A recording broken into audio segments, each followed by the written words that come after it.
Isang araw, nagpasya ang anghel na si Miguel na inspeksyonin ang parada ng mga anghel sa langit. Ngunit natagpuan niya si Azazel na may suot pa ring mga cosmetics mula sa huli nitong pag-aayos.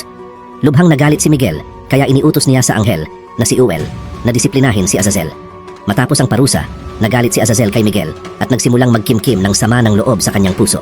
Si Azazel ay isang magandang anghel na maaaring mapagkamalang babae. Siya ang mismong kahulugan ng kagandahan sa langit at sinasabing mahilig magdamit ng parang babae.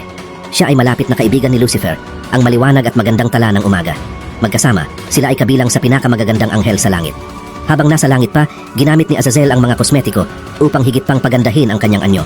Ngunit huwag hayaang linlangin ng kanyang pagmamahal sa kagandahan ang sinuman, sapagkat siya ay isang mabangis na mandirigma at dalubhasang panday ng mga armas. Natutunan niya ang mga kasanayang ito sa ilalim ng pagtuturo ni Miguel, ang pinuno ng hukbong makalangit. Sa langit, ang mga anghel ay nakaayos ayon sa kanilang mga tungkulin. Ang mga kerubin at serapin ay kumakanta at sumasamba sa Diyos araw at gabi. Ang grupong pinamumunuan ni Gabriel ay naghahatid ng mga mensahe mula sa langit patungo sa lupa, tulad ng mga tagapaghatid ng sulat. Mayroon ding mga anghel na mandirigma na pinamumunuan ni Miguel na nagtatanggol sa kaharian ng langit. Isa si Azazel sa grupong ito, ngunit dahil sa kanyang kahinaan sa paggamit ng mga pampaganda, siya ay pinarusahan ni Miguel. Samantala, si Lucifer na namamahala sa kagandahan ng langit ay nagsimulang maghangad ng kapangyarihan.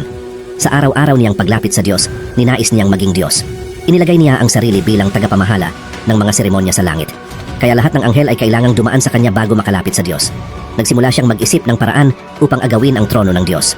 Sa paglipas ng panahon, nakalikom siya ng mga anghel na hindi nasisiyahan sa kanilang mga pinuno, kabilang si Azazel na nagkimkim ng galit kay Miguel. Sa bundok Hermon, tinipon ni Lucifer ang mga anghel upang planuhin ang kanilang paghihimagsik. Kasama sa mga pinuno ng paghihimagsik, sina Azazel, Molech, Kimdin at Bilel. Kumbinsido sila na kaya nilang talunin ang hukbo ni Miguel kahit na sila ay mas marami. Ang kanilang layunin, agawin ang trono ng Diyos. Nang sumiklab ang labanan, nagkaroon ng matinding labanan sa pagitan ng mga tapat na anghel at mga naghimagsik. Bagamat mabagsik ang hukbo ni Lucifer, mas marami ang mga anghel ni Miguel. Ang labanan ay tumagal ng ilang araw. Ang mga nahuhulog na anghel ay nabubuhay muli sapagkat sila ay immortal. Subalit nang mapagtanto ni Miguel na hindi nila maaaring mapuksa ang mga naghimagsik, napagpasyahan niyang itapon sila sa labas ng langit. Napunta sila sa kalawakan, ngunit ang lupa ang naging pansamantalang kanlungan nila dahil hindi pa nilikha ang impyerno. Pagdating sa lupa, nag-anyong tao ang mga nahulog na anghel.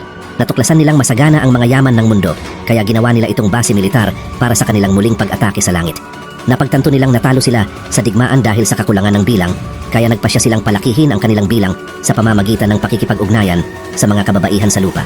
Ang kanilang mga anak ay nagiging Nephilim, mga higanteng malalakas ngunit masasama. Si Azazel, bilang pinuno, ay nagturo sa mga tao kung paano gumawa ng mga armas at gumamit ng mga kosmetiko. Tinuruan niya ang mga kababaihan kung paano pagandahin ang kanilang sarili, na humantong sa paglaganap ng imoralidad. Sa pagdami ng mga higanteng anak ng mga nahulog na anghel, sumiklab ang kaguluhan sa mundo. Nakarating sa Diyos ang kasamaan sa lupa, kaya nagpasya siyang lumikha ng malaking baha upang linisin ang mundo at wasakin ang mga Nephilim. Kasabay nito, inutusan niya si Rafael na gapusin si Azazel at itapon sa isang malalim na hukay sa disyerto.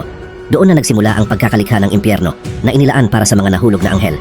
Ito ang kwento ng anghel na si Azazel, ang magandang mandirigma na sa kabila ng kanyang kagandahan at kakayahan ay naghimagsik laban sa Diyos at nahulog sa walang hanggang kapahamakan.